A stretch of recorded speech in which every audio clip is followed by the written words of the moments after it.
Laura Reed Jacobs, all the way from Philadelphia. Thank you so much for bringing me to Elvez in Philadelphia, your favorite bar. This is my favorite bar, one of the places I like to go with my girlfriends or my husband. Fantastic location in the city, easily walkable to restaurants, and I love to start off a great night here with some margaritas. They are the best in Philadelphia. I come to a point where I just crave them, and Elvez is where we need to go. And I was able to find a picture of the man here. Is that the guy who does the shaking and the whatever else goes on? Yes, terrific bar set, and the guacamole stations, they bring them around, just wonderful food, wonderful appetizers. But I tell you, it's the margaritas that keep you going. All roads lead back to the margaritas, but it does sound, and it's a trend that's happening as we do these Barstool chats. It's everything. People seem to gravitate towards the experience. It's not one thing. It's memories of being there with loved ones or friends. And that's all we have at the moment, right? Memories, which will come back to us. But it looks like a groovy place. I hope this bicycle thing here is well secured, but certainly even looking at it, it looks like a funky place. So the two of us are sitting in a booth in Elvez in Philadelphia. And I bring you a margarita and I say to you, Laura, you got to tell us something that not a lot of people know about you. And what are you going to say to me? Or throw the drink over me first and then tell me something. I'm not sure. But we're going to cheers to the drink and seeing each other. And so I'd like to say that the typical answer I'd give is, hey, I play a lot of golf, enjoy golf, traveling with my husband, with coworkers, etc., and playing. But one of the things that people really don't know about me, deep inside, I'm a Deadhead, and I grew up going to see the Grateful Dead. I've been to 68 concerts all throughout the U.S., and actually missed them when they went to Europe, and I was in Europe the opposite year. But I've spent a lot of time in those concerts and in the venues. We listen to the music on our Sonos app religiously. It's just music that really touches my soul and gives me very, very fond memories. And how many did you say? 68. And 68. A special story about every show is different, which I treasure. Some you like more than others. Each ticket for each show is different. They used to make, we would mail order, and they're silk screened cardboard tickets, a thin cardboard with like a glittery tape through it. And so when you rip the ticket, you could tell that the ticket was authentic, right? And not copied. And I have every ticket stub but one. I did unfortunately lose one.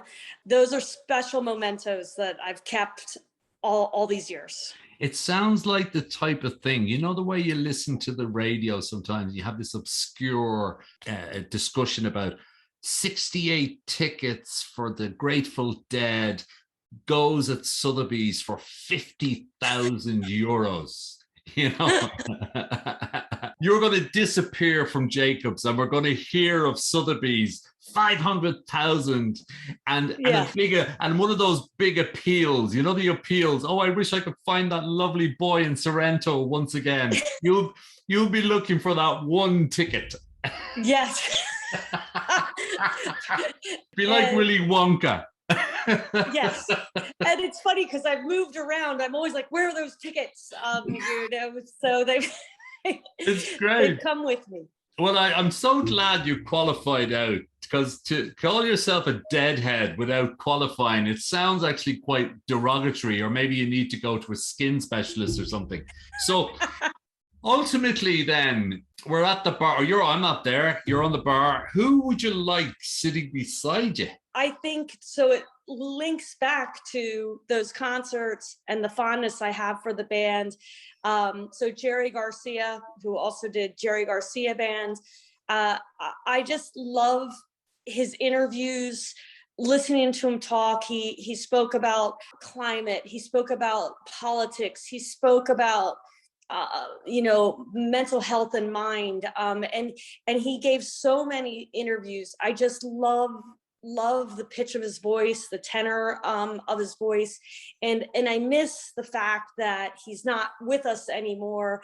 And I think those who had the time with him were incredibly lucky. So I have the interviews and the songs, right? We listen to the music pretty much every night while we're making dinner. I would love the opportunity to have a one-on-one with him over margaritas, probably.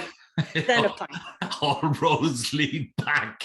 No matter where we go on this chat, it keeps leading back to the margaritas. Isn't it extraordinary? And I guess we're coming out of the end of this experience, how much we've all reconnected with music. Yeah. Yes. I have to say, if I was asked the question, what's the number one app that your go-to app, it was Spotify for me. And it was just reconnecting with a song, which then recommended another song from that era. And suddenly it's a magical thing. I think those channels and apps that I have, Spotify, Pandora, and Sonos, so 3 musical ones, they're phenomenal. And I do love the way they make suggestions and link the music.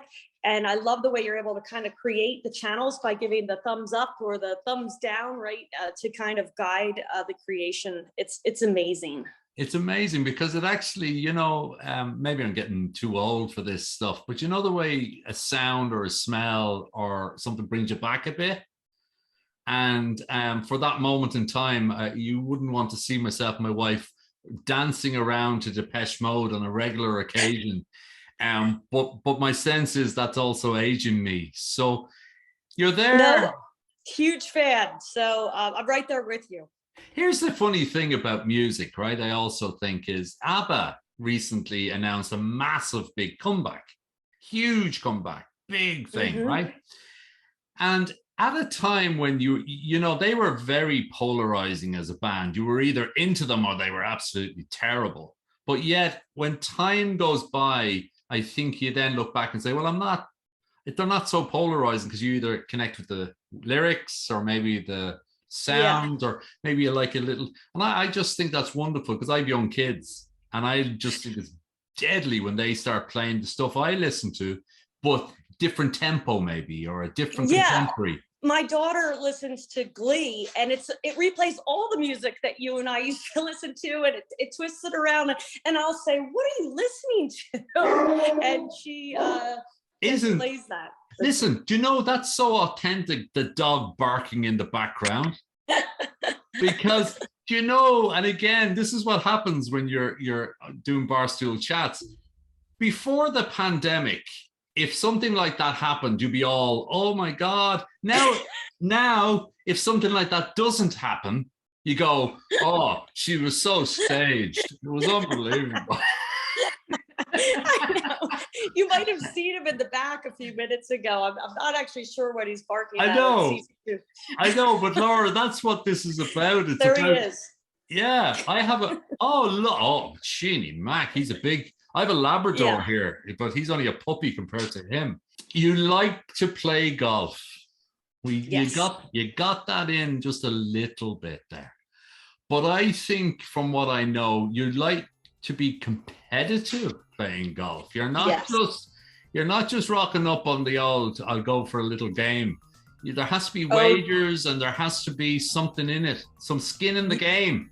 Exactly. And my husband taught me that. So I play regularly. I play on a women's team on my country club. So I play competitively that way. But more importantly, I like the member when the women get to play against the men. And we put in for some money, and my partner and I have done really well. So I'll play singles and partner events. But I love golf. I love being outside. I love the nature. I love the walk. But yeah, I love the competition. And my best rounds are when I have some money down.